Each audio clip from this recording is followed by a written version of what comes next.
મહેસાણાના અવધૂત રો હાઉસમાં હની ટ્રેપનો મામલો સામે આવ્યો.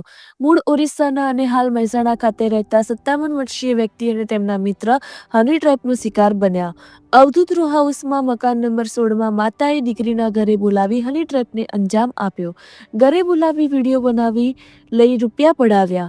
મહેસાણામાં ખાનગી કંપનીના મેનેજર અને મિત્રને હની ટ્રેપમાં ફસાવી 9 લાખ પડાવનારી ગેંગને પોલીસે ઝડપી લીધી છે.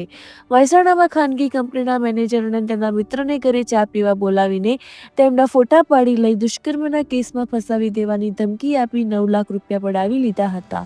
9 લાખ પડાવી લીધા બાદ પણ 20 લાખ રૂપિયાની માંગણી કરતા પોલીસ ફરિયાદ બાદ પોલીસે 3 મહિલા અને 2 પુરુષને ઝડપી લઈ 7,50,000 રોકડ કબજે લીધા છે. ગત તારીખ 4 ફેબ્રુઆરીએ 9 લાખ પડાવ્યા બાદ હજુ પણ 20 લાખની માંગણી ચાલુ રાખી હતી. 3 મહિલા સહિત 6 સામે હની ટ્રેપ મામલે ફરિયાદ. મહેસાણા શહેર એ ડિવિઝન પોલીસ સ્ટેશનમાં ફરિયાદ નોંધવામાં આવી હતી. બોલો સર, સમગ્ર હની ટ્રેપનો મામલો શું છે?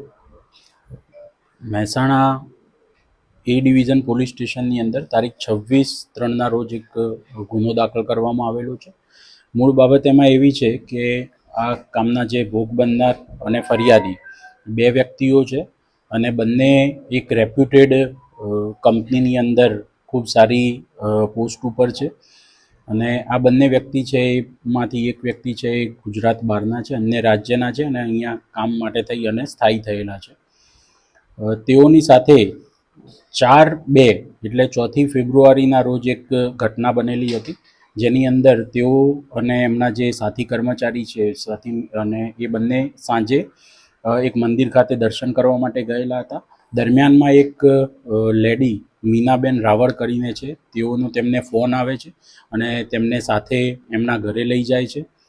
ઘરે લઈ જઈ અને આ લોકો કંઈ સમજે ફરિયાદી અને ભોગ બનનાર એ પહેલાં જ રસોડાની અંદર તેઓને અંદર પૂરવામાં આવે છે અને અન્ય એક સ્ત્રી ત્યાં અંદર ઘૂસી જાય છે.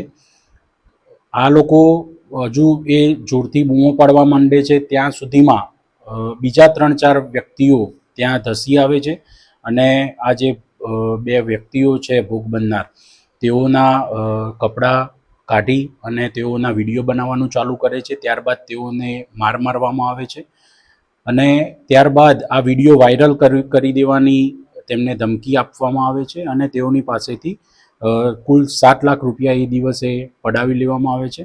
વ્યક્તિ પાસે તાત્કાલિક રૂપિયા હતા નહીં એટલે તેમના મિત્ર પાસેથી લઈ અને તેમણે 7 લાખ રૂપિયા તેઓને આપેલા હતા. ત્યારબાદ થોડા દિવસ પછી ફરીથી ફોન કરી અને તેઓની પાસેથી 1 લાખ રૂપિયા અને એ પછી ફરીથી 1 લાખ એમ કરીને કુલ 9 લાખ રૂપિયા બંને જે ભોગ બનનાર છે તેઓની પાસેથી મેળવી લીધા આ લોકોએ.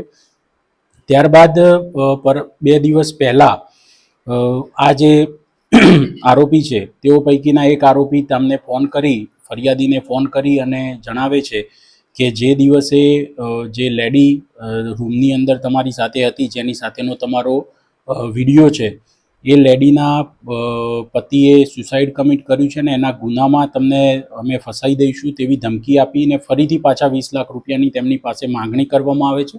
આ સમગ્ર બાબતે જે ભોગ બનનાર છે તે અમોને અહીંયા મળેલા હતા. ત્યારબાદ પીઆઈ એ ડિવિઝન PL વાઘેલાને અને એમની ટીમને આ સમગ્ર વિગતો આપવામાં આવેલી હતી અને તેઓએ એક આખું ઓપરેશન પાર પાડી અને ટૂંક જ સમયની અંદર આમાં ફરિયાદીની વિગતો મેળવી તેની પાસેથી તેના અનુસંધાને ગુનો દાખલ કરી અને આ જેટલા બી આરોપી છે તેઓની ટૂંક સમયની અંદર ધરપકડ કરેલી છે અને આમાં જેટલા રૂપિયા જે આ લોકોએ પડાવેલા હતા તે મુદ્દામાલની રકમ પણ તેઓની ટીમ દ્વારા ટૂંક સમયની અંદર પ્રાપ્ત કરવામાં આવેલી છે.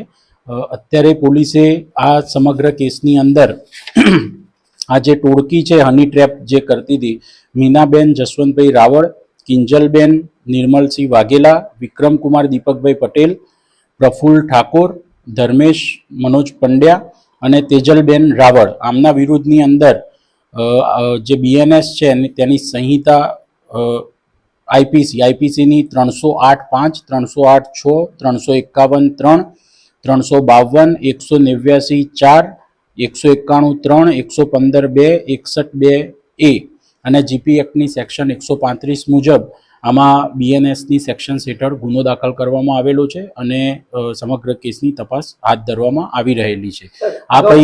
આ પૈકી એક જે આરોપી છે,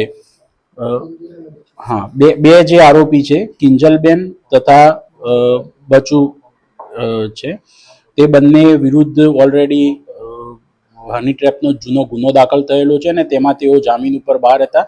એ દરમિયાનમાં તેઓએ આ ફરીથી ગુનો કર્યો છે, એટલે પોલીસ દ્વારા તેઓના જામીન કેન્સલેશનની કાર્યવાહી પણ કરાવવામાં આવશે.